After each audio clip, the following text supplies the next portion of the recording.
ஹாய்ங்க.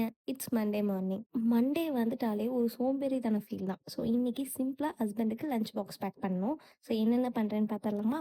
இன்னைக்கு எனக்கு ஒர்க்குமே கொஞ்சம் ஸ்லோவா தான் இருந்துச்சு. ஏன்னா சிஸ்டம் எரர் ஆயிடுச்சா, அதனால ஒர்க் ஃப்ரீயா தான் இருந்தது. ஸோ, ஆஃபீஸ் ஒர்க்கும் கம்மி, ஹவுஸ் ஒர்க்கும் கம்மி. ரொம்ப சிம்பிளா தான் போச்சு. லஞ்சுக்கு இன்னைக்கு வந்து பச்சை பயிர் கடையில தான் பண்ணேன். அது ரொம்பவே ஈஸி. குக்கர்ல போட்டோமா, வேக வச்சோமா, தாளிச்சோமா அப்படின்னு ஈஸியா முடிஞ்சிரும். ஸோ, அதுக்கு கொஞ்சம் ரைஸும் வச்சுக்கிட்டேன்.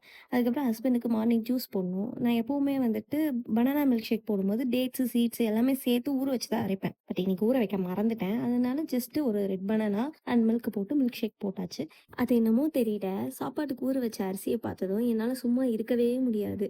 கொஞ்சமாவது வாயில எடுத்து போட்டு சாப்பிட்டா தான் ஒரு சந்தோஷம். அந்த அரிசிய பார்த்தாலே எப்படியாவது கொஞ்சம் எடுத்து வாயில போட்டுறணும் அப்படின்னு தோணும். எப்பவுமே ரெகுலரா இதுதான் நடக்கும். ஆக்சுவலி இது ஒரு பேட் ஹேபிட் தான். நானும் மாத்திக்கணும்னு நெறைய ட்ரை பண்றேன். எங்க மம்மிலாம் ரொம்ப திட்டுவாங்க என்ன. மாத்திக்க ட்ரை பண்றேன். ஃபர்ஸ்ட்டு ரொம்ப சாப்பிடுவேன். இப்போ கொஞ்சம் கம்மியா தான் சாப்பிடுறேன். அதனால இது வந்து கொஞ்சமாச்சு மாத்திக்கிட்டேன் அப்படிங்கிற மாரி தான். சமையல்லாம் நல்லபடியா முடிச்சாச்சு. ஹஸ்பண்ட் லஞ்ச் பாக்ஸும் பேக் பண்ணியாச்சு. பெருசா எந்த ஒரு பொரியலும் நான் செய்யல. அதனால ஒரு ஆம்லேட் போட்டு கிரீன் தால் கிரேவி, கொஞ்சம் ரசம், அதுக்கப்புறம் ஒயிட் ரைஸு. அப்புறம் ஒரு ஸ்நாக்ஸ் பாக்கெட் போட்டு மேட்ச் பண்ணியாச்சு. அவ்வளோதான் இன்னைக்கான lunch. Lunch box ready. Simple and ஈஸியா மண்டேயும் முடிஞ்சிருச்சு. நாளைக்கு விலாகில் சந்திப்போம். Bye guys.